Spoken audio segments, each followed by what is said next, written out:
there are 6 different length fasts. People come to me and they're like, oh my God, I want to do a 3-day water fast. And then I ask, have you fasted before? And they're like, no. And I'm like, okay, we're not going there first. We're going to the ledge of intermittent fasting because so at 13 to 15 hours, this is the classic intermittent fasting length. If you haven't been at that length or mastered that length, that's your first goal. That's your first step. What happens at 13 to 15 hours, like I mentioned yesterday, is we start to see inflammation go down.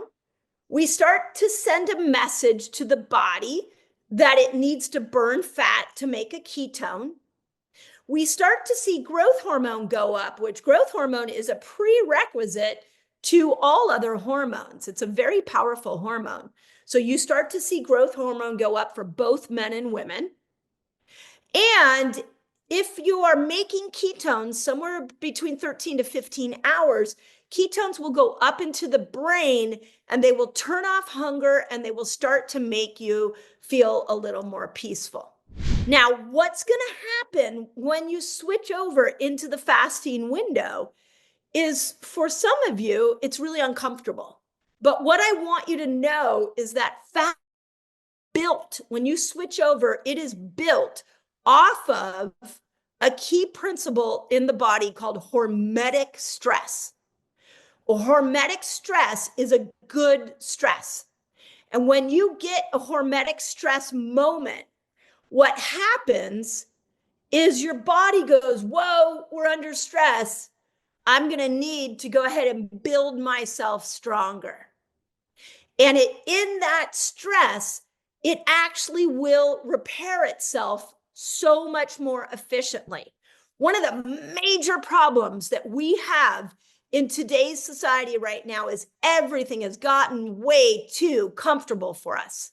We can sit on our couch and pick up our phone and we can order DoorDash and we don't even leave our couch and the food gets dropped off at our door. We have way too much comfort in our lives. And if you want to look at using these tools for longevity, or you want to look at improving yourself, you're going to have to get uncomfortable. One of my favorite quotes from the pandemic was somebody posted, a friend of mine on Facebook posted something that said, I can't wait to see who I'm going to become on the other side of this pandemic. And I was like, that's really great attitude. I like that. Yeah, I can't wait to see who I'm going to be on the other side. So when you are dipping into these new fasting lanes and they're uncomfortable, know that in the discomfort, the body heals. A fever is uncomfortable. Pain is uncomfortable. Sinus congestion is uncomfortable. Carrying extra weight around is uncomfortable. But the body goes into these discomfort moments to heal itself. So don't shy away from discomfort, because that's where you're going to start to really get what you're looking for with your healing. So the first level is 13 to 15 hours. So for your people who are like, I just want to kind of feel like I want my joints to move a little bit better. I want the hunger to go down. I want a little bit of better mental clarity. I want to burn a little bit of fat. 13 to 15 hours of intermittent fasting is great. One of the most beautiful messages or studies that was ever done on women was done on women after cancer treatment. And they found that women who did 13 hours of fasting post traditional breast cancer treatment, that they actually had a 64% less reoccurrence of that cancer when they fasted 13 hours. Most everybody I've met can do a 13-hour fast. So that's your first step for you, for your patients, regardless of your goal. Now, the next step, if you have a goal of needing to detox yourself, or you have a goal of anti-aging, then the next level, the 17-hour fast, is phenomenal. And that is where you start to stimulate autophagy. And autophagy is where your brilliant body is like, wait a second, food hasn't come in here. So I think I should probably become a better version of myself.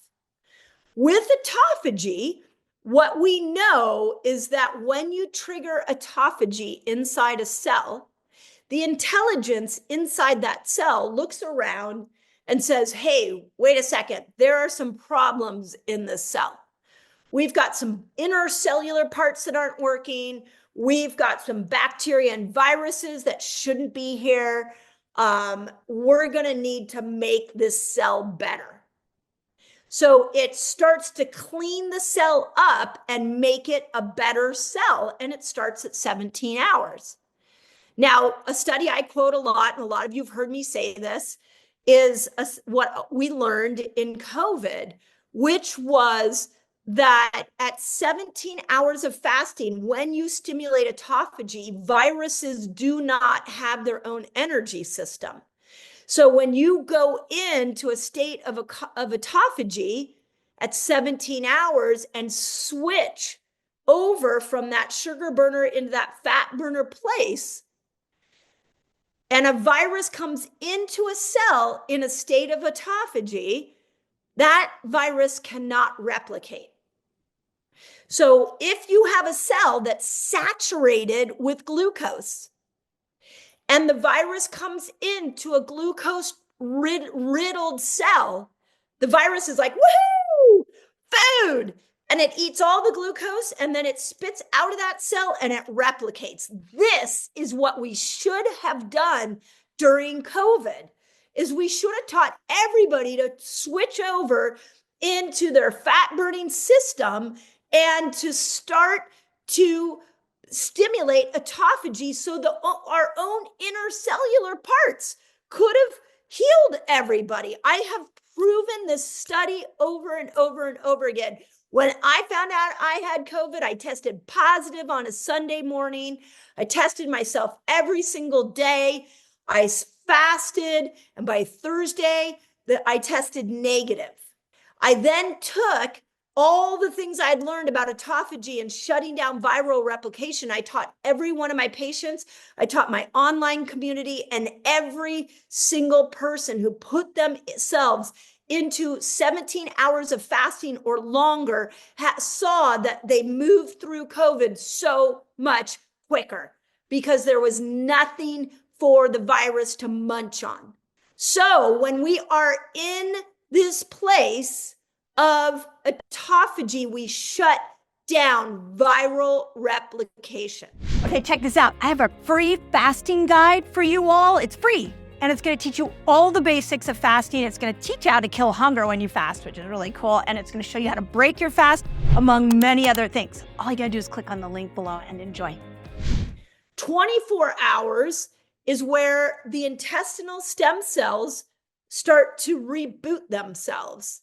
And you can actually start to heal the inner lining of a gut. So I used the 24-hour fast for any of my patients who had been on a lot of antibiotics, couldn't get off sugar cravings, and I'll explain why here in a second, people who had SIBO, is great for people with SIBO, or anybody who had bloated, constipation, anybody who was struggling to repair their gut.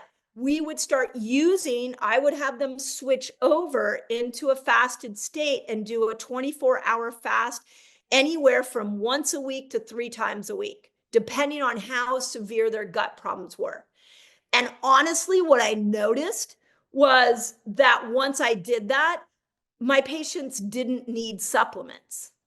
And so I found if I put people more often into these 24-hour fasts, we started to see bloating go away, constipation changed, leaky gut situations changed, and cravings changed. And this is because in a 24-hour fast, what ends up happening is all the bad goes away. There's a rebooting of these intestinal stem cells. The bacteria spread apart, and they get ready for food to come in. So I used the 24-hour fast like a supplement. I just said, hey, this is what we're going to do. You're going to intermittent fast 5 days a week, 1 day at 13 hours, 1 day a week. You're going to stretch that to 24 hours, and 1 day a week, you're not going to fast. That was it's called a 5-1-1. I talked about it the other day. That was a very common pattern. The next level fast was 36 hours, and 36 hours was really powerful because the research I saw was actually done on people who were for Ramadan.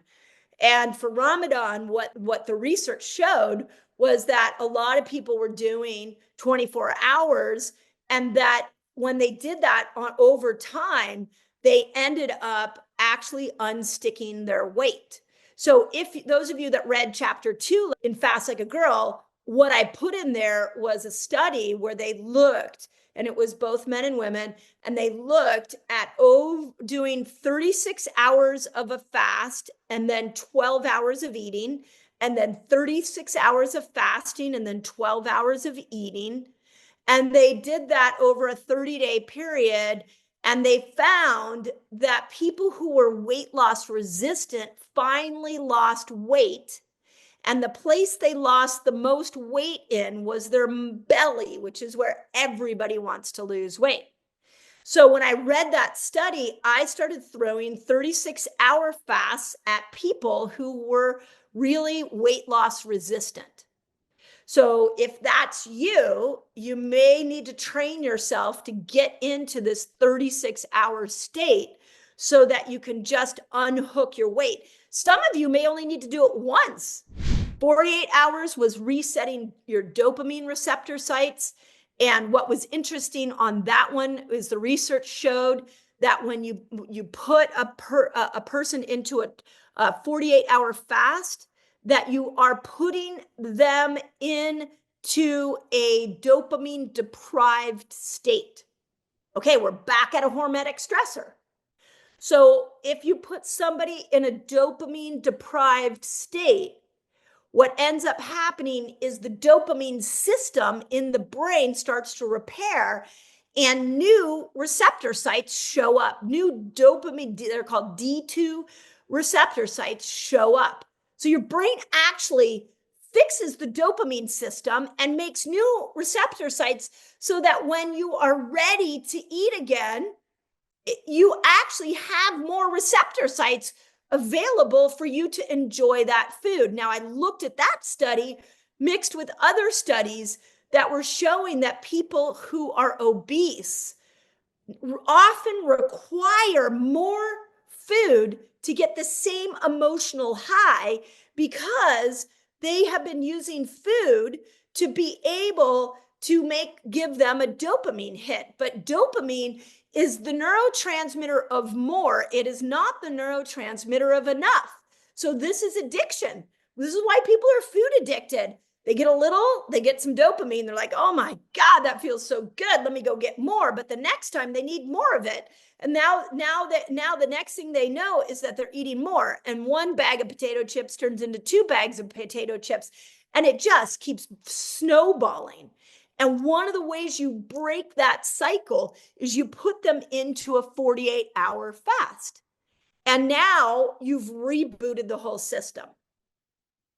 So, and then what we saw when we were first learning with all these different fasting lengths, I was not only doing the different fasting lengths with my patients, but we went to my YouTube channel and we did something called Fast Training Week, where every fast training week, we would practice different level fasts.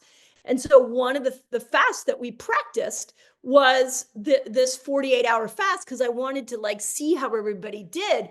And what we got back was how many people felt like their moods were starting to lift.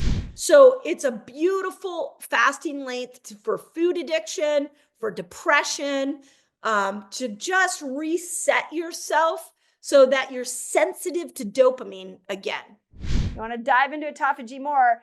I have a great video called The Best Way to Extend a Fast and Boost Autophagy. So go check out that video. Once you click into this fasted state, somewhere in between 8 to 12 hours, now the trick is, How do we stay there longer?